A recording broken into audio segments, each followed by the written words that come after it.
Un gusto compartir con usted este programa. Soy José Buendía y esto es Blanco y Negro. El Congreso acabó con la larga agonía del INAI al consumar su desaparición y sustituirlo con otra ley que crea el nuevo ente Transparencia para el Pueblo. ¿Cuál es el futuro de la lucha anticorrupción en el país que continúa imparable un gobierno tras otro? Desde el pasado 21 de marzo, la Secretaría Anticorrupción y Buen Gobierno será la responsable de garantizar la transparencia, pero hay incertidumbre sobre el alcance y la implementación de las reformas anticorrupción y al Poder Judicial. La crónica de una muerte anunciada del INAI ocurre cuando el país está en caída libre en los índices internacionales de percepción de corrupción.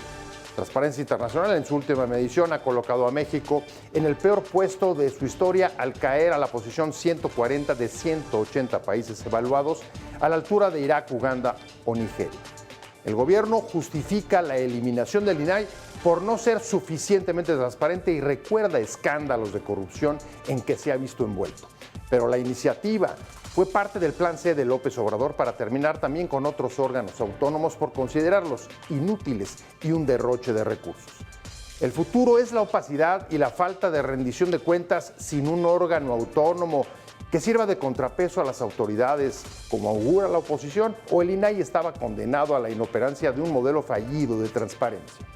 De lo que no cabe duda es que hay un fuerte mandato social de atacar la corrupción que nadie ha logrado limpiar y, por el contrario, se refuerza con la impunidad de casos emblemáticos como Odebrecht, Pemex, la estafa maestra o Segalmex en el sexenio de López Obrador. ¿Qué falló del modelo del INAI? ¿Hay bajos niveles de sanción, poca fiscalización y complicidades? ¿Crece la corrupción asociada a crímenes en los estados? ¿Por qué creer que volver al control del gobierno mejorará la transparencia? Esto es Blanco y Negro y comenzamos.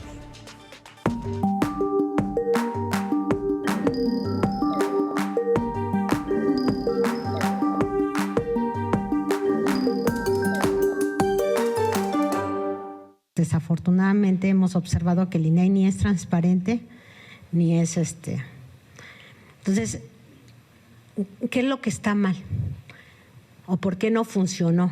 ¿Y por qué no es un retroceso? No es un retroceso porque ahorita no está funcionando. Y eso lo ven con todas las noticias que han estado ustedes publicando los últimos meses.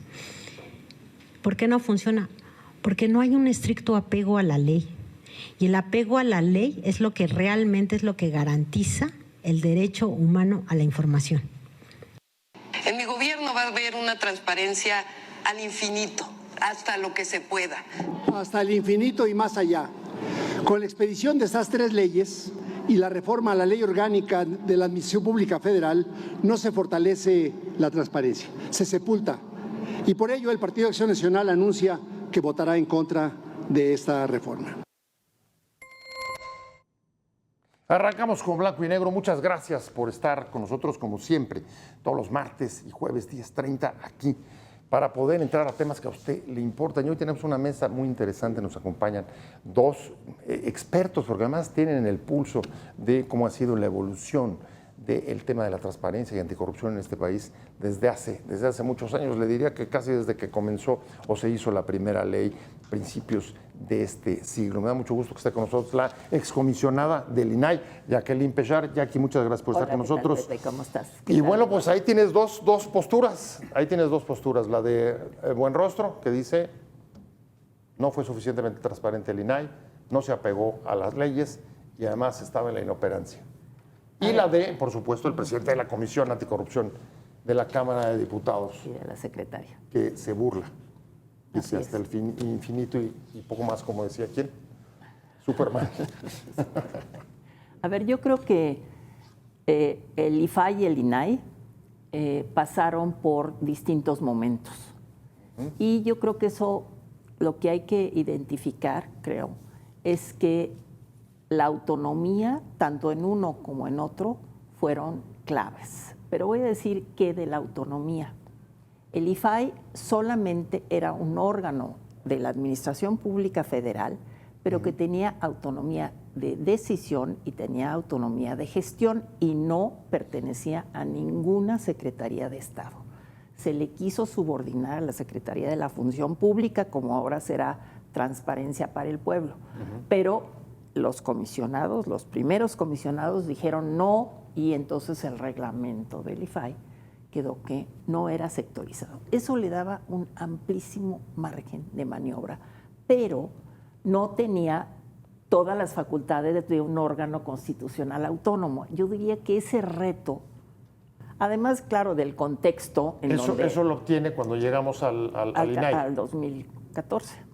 Y entonces ahí sí, cuando se hace constitucionalmente autónomo, que parecería que finalmente culmina esta ruta legal hacia la consolidación de la fortaleza institucional del tema de la transparencia y la protección de datos personales, pues curiosamente eso empieza a, yo diría que medio a militar en contra del INAI, porque esto le carga una cantidad de atribuciones que lo hace en buena medida burocrático. ¿Sí? Burocrático quiere decir pues que ya sigue procedimientos más rutinarios que lo que fue el primer IFAI, que con su limitada autonomía, pero sí autonomía de gestión y de decisión, sí tenía, ¿no?, la posibilidad de pues armar realmente los casos con un buen marco normativo. Pero fíjate lo que dices, qué normativo. paradójico, ¿no? Qué paradójico, porque cuando llegan, digamos, al momento de mayor garantía de autonomía frente a la ley, la sobrecarga de facultades y quizá el exceso de expectativas.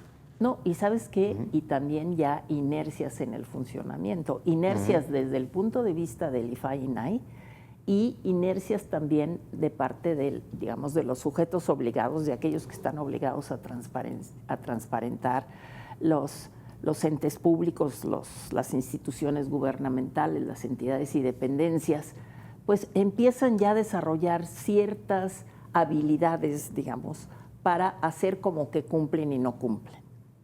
Y algo semejante pasa con el INAI, hace como que vigila y no vigila, porque tampoco puede vigilar a los 8,000 y pico de sujetos obligados, ¿no? Antes eran solamente, cuando era IFAI, eran solamente 240 sujetos obligados. No es lo mismo que seguirle la pista a todos, ¿no? Entonces tienes que hacer procedimientos, pues, no sé, medio estándares que realmente... Y entonces yo creo que ahí perdió impacto realmente el INAI, ¿no? Eduardo Bojorquez, director de Transparencia, como un gusto que estés con nosotros, como siempre. Oye, muy interesante, me parece de las primeras, déjame decirlo de esta manera, de las primeras autocríticas que he estado escuchando de alguien pues, que conoció todo el proceso completito desde un principio, igual que tú. Y el tema, en efecto, la defensa del INAI se centró sobre todo en el tema de autonomía. Y pocos de los que defendían en los últimos años se atrevían a salir y decir, a ver, tenemos un problema serio de burocratismo, tenemos un problema de enormes expectativas, tenemos un problema también de que las autoridades habían aprendido cómo sacarle a la vuelta a las fallos y demandas, a las obligaciones de transparencia. ¿Cuál sería tu autocrítica? Bueno, para mí no va a ser autocrítica porque tendría que hablar de transparencia mexicana, pero en términos del términos de país. A ver, bueno, primero, muchas gracias, Pepe, por la invitación. Es un gusto estar aquí con Jacqueline Pechard, que además, siempre lo digo, es mi maestra de Sistema Político Mexicano desde la facultad. Desde la UNAM. Desde la UNAM. Y Pepe, pues tú también fuiste, también hay que decirlo, vanguardia desde el Congreso de la Ciudad de México, cuando se discutió la legislación de la ciudad en esta materia. Y lo que creo que vale la pena decir ahorita, bueno, primero es que hubo un muy mal cierre de estos últimos 3 meses. Un cierre que se llevó al traste la historia de un movimiento social, cívico, incluso de gobierno, ¿no? Para tratar de hacer este derecho humano realidad. ¿Dices la inoperancia? Más que la inoperancia, lo decía la propia secretaria Buenrostro en el mensaje que ahorita compartían, ¿no? Estas descalificaciones mutuas entre comisionados, esta serie de pequeños o grandes escándalos que por supuesto el gobierno utilizó, ¿no? Para ir... Lo de los strippers. Mira, por ejemplo, el tema de la FIFA, ¿no? Yo creo que es un tema mucho más delicado, ¿no? Sin duda.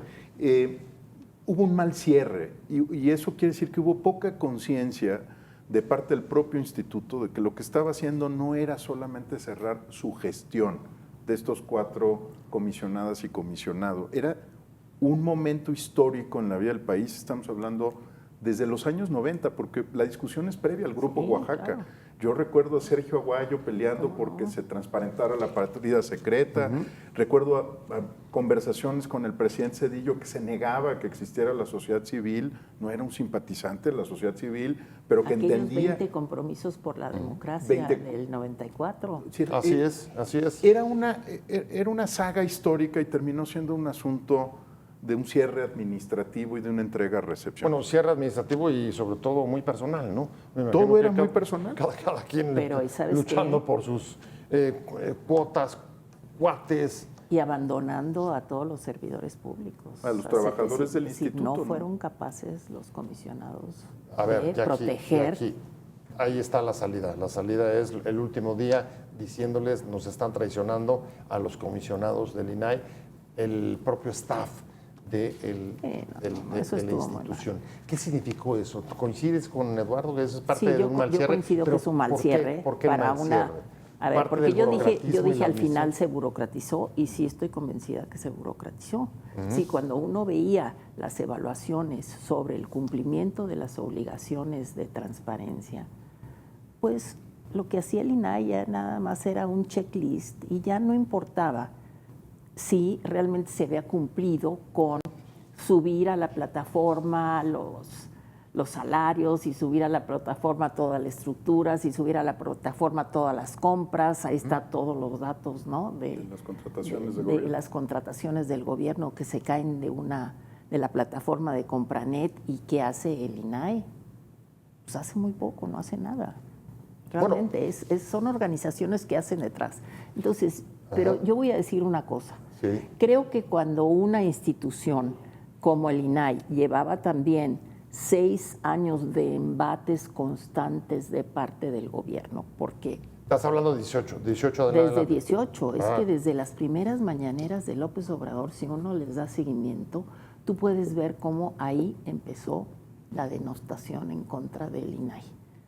Y era porque no servía para nada, porque era mucho dinero, porque era una creación del neoliberalismo, por las críticas de siempre, que fueron creciendo y creciendo, pero sistemáticas. Es decir, no fue una cosa así de repente por un caso que le haya molestado a López Obrador, fue una cosa sistemática que al final dijo valdría la pena que desapareciera, ¿no? Bueno, la verdad es que es una postura que la traía, te podría decir que desde antes. Desde el gobierno de la ciudad, desde el principio, porque haber sacado la ley local fue algo bastante complicado. Así es. Y quería más bien un modelo como el que ahora se está adoptando con lo de la transparencia para el pueblo. Pero incluso hay elementos que me gustaría agregar y preguntarte, bueno, porque vimos también, además de los que tú señalas sobre el burocratismo, las inercias, pues cosas que pues llamaban la atención, como una presidenta que saltaba saliendo del cargo para irse de diputada. Entonces, ahí la autonomía... O comisionados que salieron de ser comisionados y regresaban al propio instituto contratados. Como sí, en otra posición, exactamente. Mira, el problema es la posverdad. El problema es la posverdad es que tiene mucho de pos, pero también tiene mucho de verdad. Digamos, un discurso desde la presidencia de la República no se hace creíble si no hay historias y elementos que van confirmando esa narrativa. Los salarios eran altos, de eso no hay ninguna discusión. No eran más altos que el del presidente. No eran más altos que el del presidente, pero eran salarios altos. Oye, la opinión pública sí creía que había una burocracia dorada, pero entonces había formas en las cuales se podían atajar estos temas que nunca se intentaron. Mira, pongo un ejemplo de la primera etapa. Tenían un bono por seguridad que fue objeto de una revelación periodística y en algún momento pues, me preguntan, oiga, ¿están en riesgo los comisionados? ¿Deberían de tener un bono especial como si fueran fiscales? O seguridad pública, en operaciones especiales. Mi opinión es que, digamos, sí había un riesgo derivado de su función, pero no ese tipo de riesgos para el cual estaban siendo asegurados. La verdad es que también hubo mucho descuido del propio instituto de no confirmar la narrativa presidencial de que el instituto era caro, oneroso, ineficiente. Pero si me preguntas sobre lo estructural, esto es lo político y pues ni modo, en la vida pública todos estamos sujetos al escrutinio de otros más poderosos y de otros que piensan cosas sobre nosotros. Pero a mí lo que me preocupa realmente es en qué momento el instituto se distanció de la sociedad a la que sirve. Voy a poner un ejemplo muy concreto. Ya aquí dice 2014. Justo cuando le dan la autonomía constitucional, cuando pasa al INAI. A partir de 2014, digamos. El sexenio de Peña. ¿Por qué? ¿Por la enorme corrupción que hubo en el gobierno de Peña, que no se vio que el INAI hiciera gran cosa? Mira, por eso te pongo un ejemplo. ¿Cuál es tu hipótesis?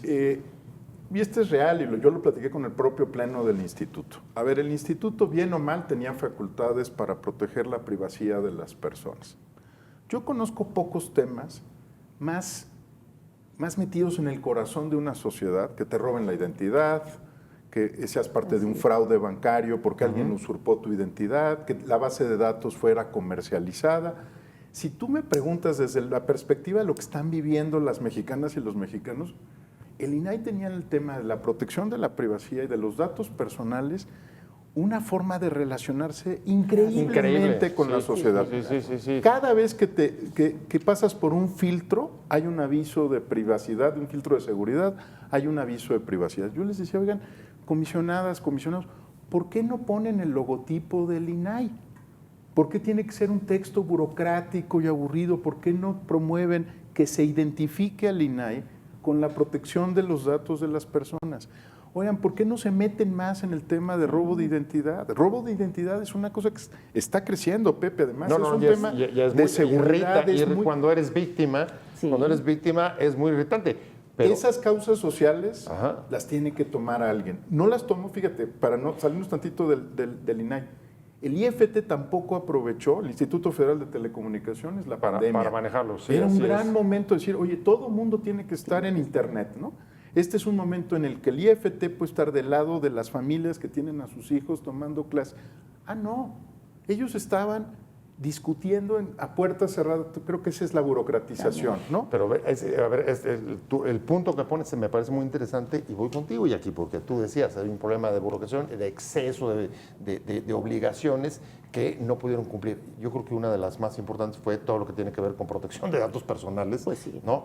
Y velar por el derecho a la privacidad. ¿Qué se hizo? A ver, hacer un trámite, un juicio de esa naturaleza era dificilísimo, complicadísimo. Efectivamente. Creo que era más fácil ampararte, nada más te digo.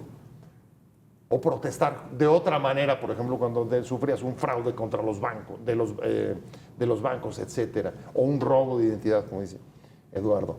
¿Qué se hizo? Sí, la verdad es que sí, desde que tuvieron en el INAI, desde que tuvo la posibilidad de garantizar la protección de los datos personales, pues siempre estuvo más cargada del lado de la transparencia. Esto es cierto. ¿Por qué? Pues porque sí es mucho más complicado el procedimiento justamente para ver. Y además las facultades también pues eran limitadas del INAI, las facultades en términos de protección de datos, ¿no?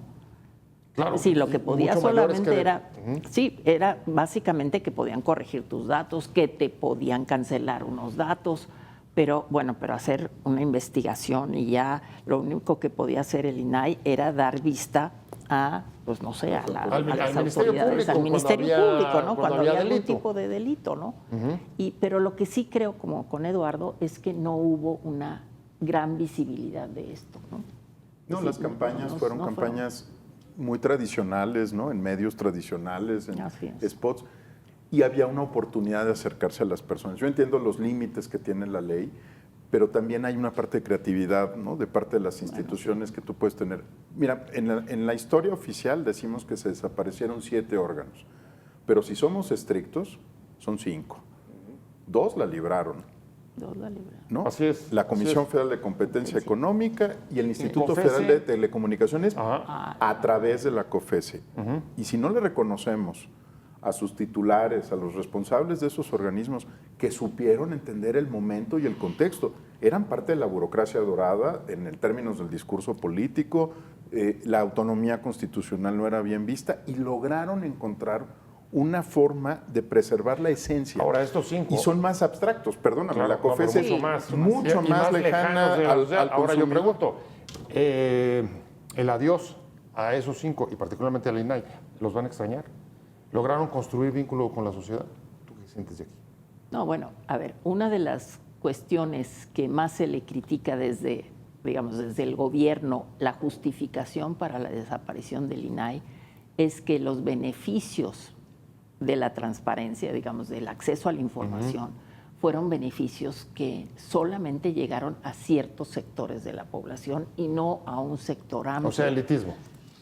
Sí, en buena medida, Cúpulas elitismo. empresariales, medios de Bueno, comunicación, de algunos periodistas. Sí, ¿no? periodistas, académicos, sobre Académicos. todo, ¿no? Pero lo que sí se olvida es que lo que hacían las organizaciones, lo que hacían los periodistas, lo que hacían los académicos era darle visibilidad, pues eran los grandes traductores de esa información. Y así siempre fue y así siempre ha sido. Entonces es falso que no llegara a mucha gente. Lo que sí creo es que se fue perdiendo, digamos, encanto en lo que era el tema de la transparencia, ¿no? Al inicio parecía que realmente se iban a romper barreras, que se iba a cambiar la cultura de la administración pública. No, como la alternancia, ¿no? Pues ¿no? sí, que se iba... Fue perdiendo lustre y fue perdiendo lustre, y se fue volviendo un poco opaco. Hay algunas de las fallas que ustedes han apuntado, pero la pregunta que sigue vigente es ¿y cuál es el futuro de la lucha anticorrupción? Porque esa es la preocupación que tenemos hacia adelante. Regresamos con ese tema, estamos en blanco y negro. Vamos a un corte rapidísimo, siga con nosotros.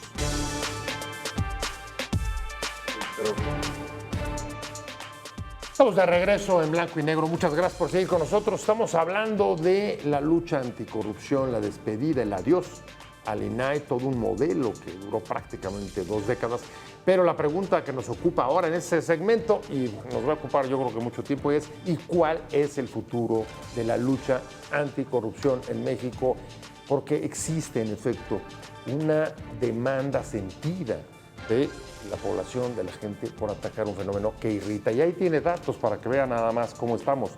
A la vez que el INAI iba desapareciendo o entrando en sus últimos años, el índice de percepción de corrupción que hace Transparencia Internacional, el último de ellos, caímos estrepitosamente al peor dato que hemos tenido en nuestra historia. 140 lugar de 180. Y tengo que ir contigo porque pues, tú eres parte de la autoría de ese estudio, Jackie también, pero lo firma Transparencia. Sí. Y muy malos datos. O sea, a ver, incluso todavía con el INAI, y quizá hay una prueba irrefutable, la corrupción no bajó. A ver, dos elementos del sexenio anterior. Ni con el INAI bajó, ni López Obrador barrió. Quizá eso está detrás de esos datos, pero cuéntame tú. Bueno, yo creo que hay muchas cosas. Voy a tratar de hilarlo con el tema del INAI. Con la agenda de transparencia y acceso a la información. Creo que en algún momento, por ahí de 1998, 99, el país se dio cuenta de que no bastaba ser contralorías, no bastaba ser fiscalías o procuradurías, y había que hacer algo más. Y creo que el tema de transparencia entró como una solución interesante, provocadora, diferente, que además nos ponía en sintonía con los países nórdicos. O sea, esta obsesión, tenemos obsesiones monárquicas, decíamos en el corte, sí, pero también tenemos obsesiones con el norte europeo, ¿no? Entonces nos ponía en la ruta del norte europeo diciendo... Con Dinamarca, Suecia, sí, del norte de Europa, Alemania, etcétera, ¿no? Estos países están discutiendo la transparencia y es importante. Pero se sobrevendió. Se sobrevendieron los efectos que tenía el acceso a la información pública sobre el control efectivo de la corrupción. 25 años después, todavía siguen enredadas las dos agendas. Y aunque es claro que tiene un efecto preventivo el que haya información, que se rinda cuentas, no controla la corrupción de un país. Creo que ahí estamos atrapados conceptualmente. Pero ¿hasta dónde eso? Porque déjame agarrar tu argumento, ir con Jackie, ¿hasta dónde es eso? Pero también hay un proceso importante que se da en los 90 y es la apertura económica de México y la mayor supervisión, exigencias y la agenda de los organismos financieros internacionales, Banco Mundial, BID, el consenso de Washington, diciendo o creyendo, quizá comprando, como dices tú, la idea de que la transparencia iba a cambiar a México. ¿Eso también? Yo creo que fue, sí, fue parte del que el contexto explica? internacional, no solamente financiero, sino en términos de derechos humanos. Hay que recordar que justamente en esos años, a finales del siglo XX, pues sí hubo una promoción de la defensa de los derechos humanos en los organismos multilaterales. Y esos organismos que partieron de la libertad de expresión y que ya desde sus inicios estaba la idea de la otra cara de la libertad de expresión, que era el acceso a la información, pues claro que sí, pusieron estándares, pusieron categorías de lo que era la transparencia, y yo creo que eso también fue una cosa que impulsó en México los derechos humanos y no solamente la parte financiera. O sea, no fue solamente la agenda anticorrupción, sino también sino la agenda, cuando menos la agenda regional de los derechos. ¿No? A ver, pero es porque interesante. acuérdate que el Banco Mundial prohibía la palabra corrupción en sus documentos internos. De hecho, así nace Transparencia Internacional, como una crítica al sistema multilateral que se negaba a hablar de corrupción en Naciones Unidas, se negaba a hablar de corrupción en el BID, en el Banco Mundial. Entonces, bueno, en esos, pero no en los países. No en los países. En los países era dentro de ellos. No, pero esos países gastaban en los países. Entonces, el argumento del Banco Mundial era este: tú no puedes hablar de tus clientes mal. Entonces, el Banco Mundial no señalaba la corrupción en Angola, ni señalaba la corrupción, aunque sus propios proyectos estuvieran afectados por corrupción. O sea, no era la discusión del consenso de Washington. La escuela de los derechos humanos diciendo, tú tienes derecho a saber lo que hace el gobierno. El status quo, o sea, un poco y la Banco Mundial social, representando el status quo, al que luego, años después, viene la réplica durísima de los que llaman populistas o nacionalistas. Y ahí preguntaría, justo la otra moneda, y la otra moneda es: baja el interés por la transparencia y el acceso a la información a medida también que remiten los discursos sobre derechos humanos y sobre anticorrupción en las instituciones internacionales. ¿Coincides? ¿Crees que tenga algún sentido eso o no? Bueno, yo no estoy segura de que hayan bajado necesariamente el discurso y la agenda sobre derechos humanos internacionalmente, ¿no? Digamos, bueno, las organizaciones multilaterales no. Estoy hablando de Estados Unidos. Pues sí, Estados Unidos. Clarísimo. Bueno, pero Estados Unidos ni siquiera tiene un organismo de derechos humanos. O sea, bueno, acaba de salir, ¿no? Es histórico que su posición siempre ha sido respecto a otros países. Ese punto ya. Sí, ¿no? En eso vamos a coincidir. La posición de los Estados Unidos siempre ha sido no una Corte Internacional Penal que los someta a ellos, no una Corte Internacional Anticorrupción, pero sí una Corte Internacional Anticorrupción para el resto de los países. Ahí coincidimos. Yo creo que el tema de transparencia más bien es una crítica a los organismos multilaterales que solapaban a gobiernos que estaban llenos de corrupción con tal de mantener los préstamos. Estoy hablando del 93, 94, 95, siglo pasado. Pero no, si es sobre los Estados Unidos, por eso le costó poco trabajo a México en la negociación del TEMEC plantear un capítulo anticorrupción, no porque fuera honesto nuestro gobierno, sino porque del otro lado le cuesta mucho trabajo discutir una agenda de derechos humanos de forma integral a los Estados Unidos. Y México y Canadá hacían mancuerna en las negociaciones contra Estados Unidos en estos temas. Pero son dos discursos que se debilitan en los últimos 6, 7 años. Y en las últimas 3 semanas también. ¿Eso le habrá pegado? ¿Tú crees que eso haya sido también, digamos, el terreno en el que dejó de germinar el atractivo? ¿O solamente ves a factores internos? Yo creo que son factores internos que encajan bien en cierta coyuntura, digamos, global o internacional. Pero así como en el inicio sí creo que fue la parte internacional sí fue algo que presionó a México, porque era el México que estaba transitando a la democracia, estaba en esa ruta. Ahora no estamos en esa ruta, ahora estamos en una ruta de un concepto distinto de democracia, que es el concepto basado en solamente el mayoritarismo, ¿no? Y el mayoritarismo es igual a democracia.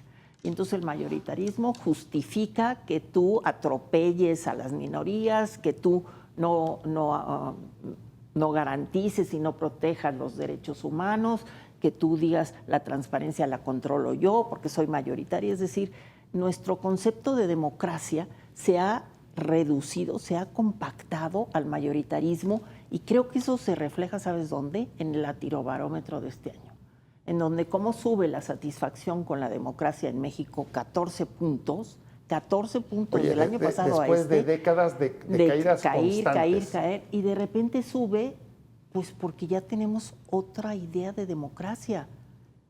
Yo creo que esa es la que ha impactado, y también creo que eso, digamos, en el imaginario de la gente, lo que ha provocado es que efectivamente la mayoría es la que tiene la justificación y la legitimidad para decidir las cosas. Cambio político, una nueva era, no solamente en el mundo, también en México, un nuevo concepto o un concepto distinto de democracia.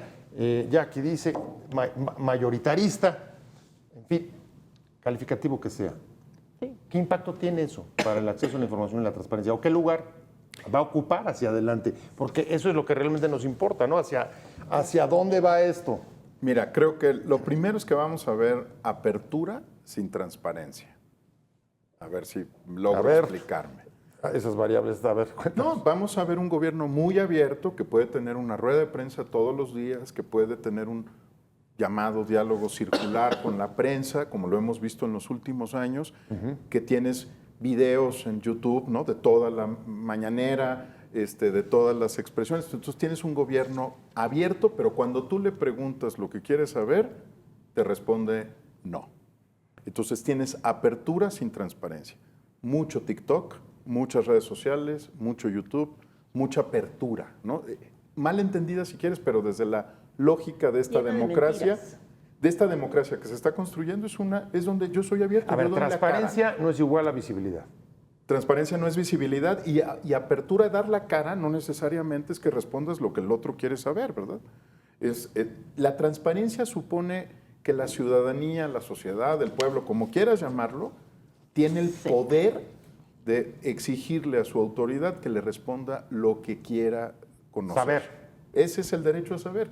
Cuando tú tienes apertura, pues tienes muchísimas horas y horas y horas de contenido.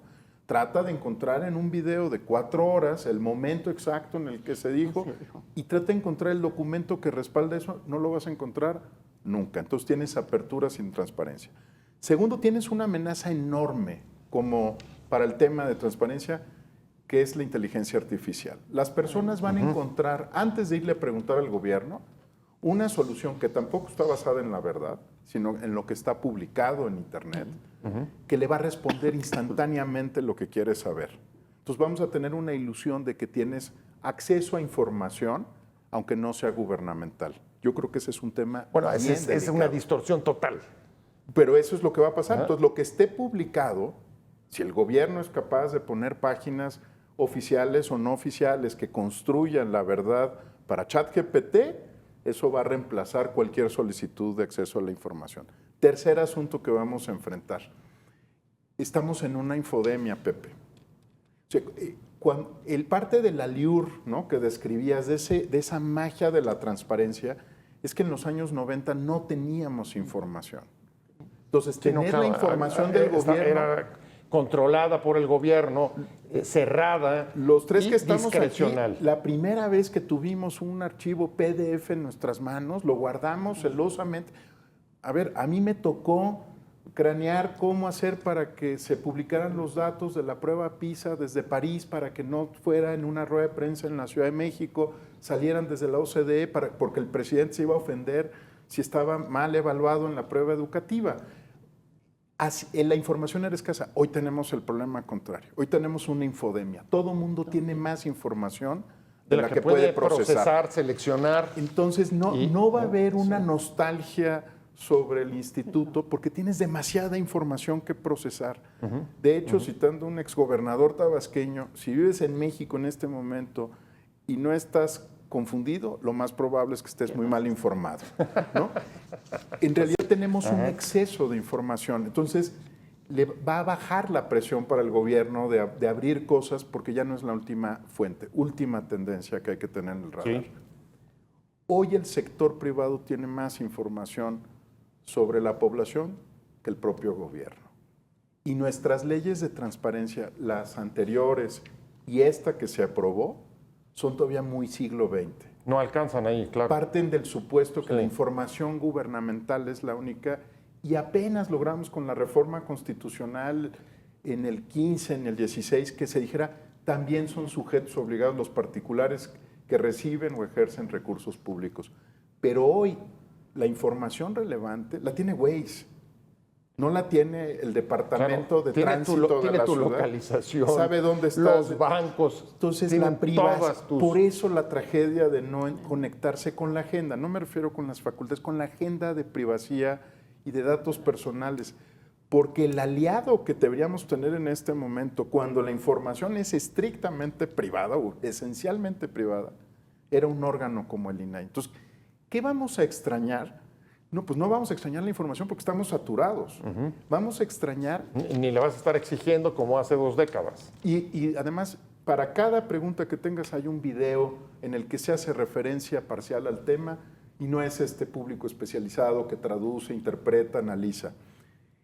Esas tendencias no pasan por el organismo de transparencia para el pueblo. Ese es un organismo que lo único que va a hacer es revisar el caso cuando le nieguen información y decidir si tiene o no la razón el solicitante o la autoridad. Creo que esa es la discusión que no estamos teniendo en México. ¿Cómo vamos a enfrentar infodemia? No solo posverdad, porque la posverdad, como ya sabemos, no hay fact-checking que pueda verificarlo todo, ¿no? Claro.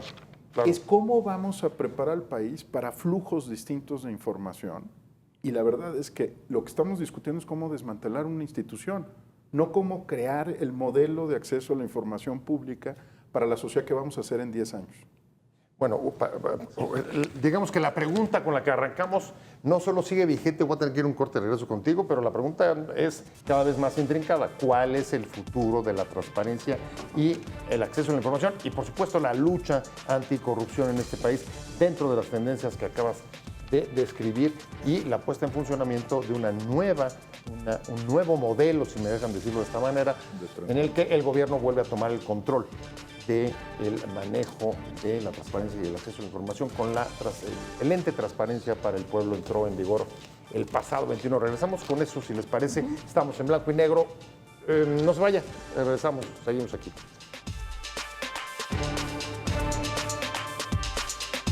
Burla para los mexicanos.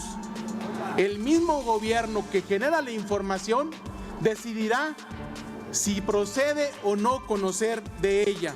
Este cambio no es menor, es una reestructuración profunda para que la transparencia deje de ser rehén de intereses particulares y se convierta en una verdadera herramienta de control democrático.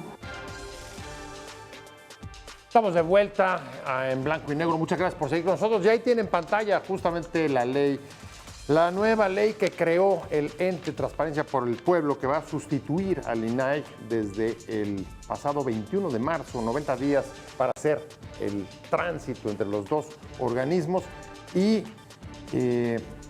pues ya aquí, ahí está, el modelo vuelve a ser, digamos, el mismo gobierno. Centralizado, lo decía en una de las intervenciones, centralizado, regresa a la Secretaría de Buen Gobierno y Anticorrupción, pero como decía otra de las legisladores, el día de su aprobación en el Congreso, cuando le dicen adiós al INAI, pues dice, hay una reestructuración profunda. ¿En qué consiste esta reestructuración para ti y qué se puede esperar, pensando en la pregunta, en el futuro de la anticorrupción y la transparencia? Bueno, a ver, la nueva Ley General de Transparencia lo que plantea es que los sujetos obligados, es decir, las dependencias gubernamentales, secretarías de Estado, van a ser las responsables y las garantes de la transparencia. Es decir, lo que se plantea es que los mismos que están obligados a transparentar están obligados a vigilarse. Y solo en una siguiente instancia pueden ir a Transparencia por el Pueblo.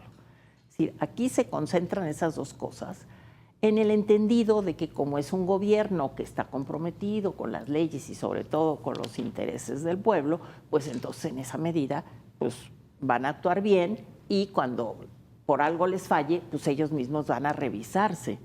Entonces, bueno, pues este es me parece que sí es una regresión muy clara frente a la idea de vigilante desde la independencia, desde fuera.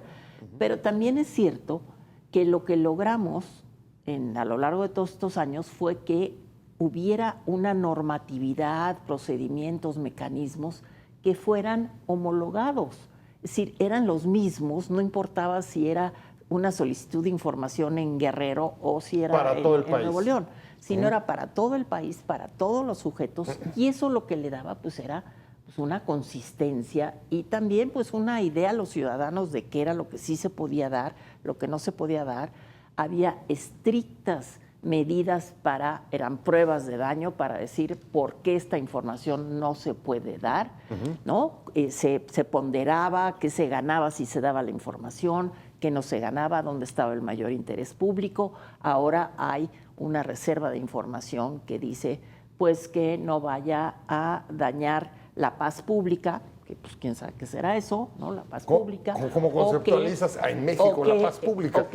O que no sea en contra del interés del Estado, que ¿quién define el interés del Estado? Pues el gobierno, ¿no? Entonces, si antes López Obrador hacía maromas para volver de seguridad nacional la construcción de obras insigne, bueno, pues ahora no necesitas hacer nada, simplemente te acoges a esas reservas de información. Entonces se amplían las reservas de información, se amplía el oscurantismo, la opacidad del gobierno. A lo mejor es cierto que tú tienes mucha información, pero a mí me parece que los actos del gobierno y la responsabilidad del gobierno en ciertos asuntos que sí tienen mucho efecto y mucho impacto sobre la seguridad de las personas, sobre los derechos de las personas, ¿no? Todo el tema de los desaparecidos, digo, la verdad es que... A ver, es que de lo que dices me lleva a mí una cosa, yo contigo, es que, a ver, puedes tener conocimiento de un crimen, déjame poner este ejemplo, pero a la vez poder hacer poco si no tienes, digamos, pruebas o documentos para exigir el derecho como víctima o como te dé la gana o en el lugar que te corresponda. ¿Ese es el escenario que tenemos? O sea, difícil hacer exigibles derechos si no tienes las pruebas. Lo va a dificultar mucho más, por eso afecta a derechos. Pero creo que estamos todavía en un problema más serio, de un enorme cinismo. O sea, incluso te asisten las pruebas, tienes los documentos, exiges nada más que se cumpla el artículo 1 de la Constitución. Exacto. Y se convierte en una nube de propaganda, contrapropaganda, inteligencia. Entonces, lo que quiero decir es que por supuesto que estoy de acuerdo en que si tenemos una agenda de derechos, pues hay que avanzarla por sí misma. Pero creo que el error que cometimos hace algunos años como sociedad es que era un medio para algo más. Para o sea, no el derecho como un fin en sí mismo. O sea, el sexto constitucional es muy claro y hay que encontrar la mejor forma de que el gobierno le responda a las personas lo que quieran saber sin que tenga que ser instrumental a una agenda mucho más dolorosa o no. Ese es su derecho. Parte de la trampa en la que estamos metidos, creo que a nivel global, porque esto tampoco es un caso exclusivo de México, es que al vender resultados a partir de derechos, nos metemos en una camisa de fuerza complejísima. No, el derecho humano se preserva por sí mismo. No hay que explicarlo, no tienes que justificarlo, es tu derecho, es consustancial a la persona. Cuando le empezamos a poner atributos, y entonces los datos abiertos iban a hacer que el gobierno compre bien. Pongo un ejemplo. Todo el aeropuerto de Texcoco estaba en datos abiertos. ¿Fue suficiente para ganar legitimidad pública y social? No. Y ahí es donde tenemos que repensar esta agenda diciendo, a ver, como derecho lo vamos a defender. Ese tiene que ser indiscutible y no está, ni siquiera tengo que probarte que va a ser útil en una segunda o tercera capa. Es mi derecho. Pero creo que si queremos regresar a la sociedad a este ánimo, ¿no?, de pedir, de exigir cosas, creo que la palabra también estaba hace un momento, es cómo le vamos a poner controles democráticos al poder para que el poder funcione mejor. No como creamos un órgano, porque la lección también de la CNDH, que no desapareció y que sigue siendo constitucional, es muy dura, ¿no? Puedes tener autonomía constitucional y no ser independiente. Entonces, sí, así es, no es una garantía. Se me acabó el tiempo y solamente te pregunto a ti para despedirme y agradecerte que hayas estado con nosotros, ya que como siempre, de verdad, te lo aprecio mucho. ¿Pesimista? Bueno, yo sí soy pesimista, la verdad. Pero creo que lo que tenemos que hacer es algo así como volver a empezar. Volver a empezar, y creo que aprovechando la experiencia de lo que tuvimos. Sí, porque sí logramos vencer la opacidad de 70 años y yo creo que esta ley, aunque tiene muchas cosas negativas y es regresiva, pues también reconoce una serie de cosas, ¿no? Una serie de mecanismos para obtener información, plazos para obtenerla, plazos fijos, etcétera. Entonces, no perdamos lo que la tenemos posibilidad y tampoco de utilizarlo, de aprender lo que hicimos bien y lo que hicimos mal. Muchas gracias, Jacqueline Pecher, excomisionada del INAI, como siempre. Muchas gracias. Un placer. Eduardo Bojorquez, director de Transparencia. Gracias, mi querido Eduardo, como siempre. Un placer haber estado con los dos, pero sobre todo con usted, por habernos acompañado. Estamos en blanco y negro. Nos despedimos, pero nos vemos como todos los martes y jueves a las 10:30 de la noche. Que les vaya muy bien. Buena semana. Adiós.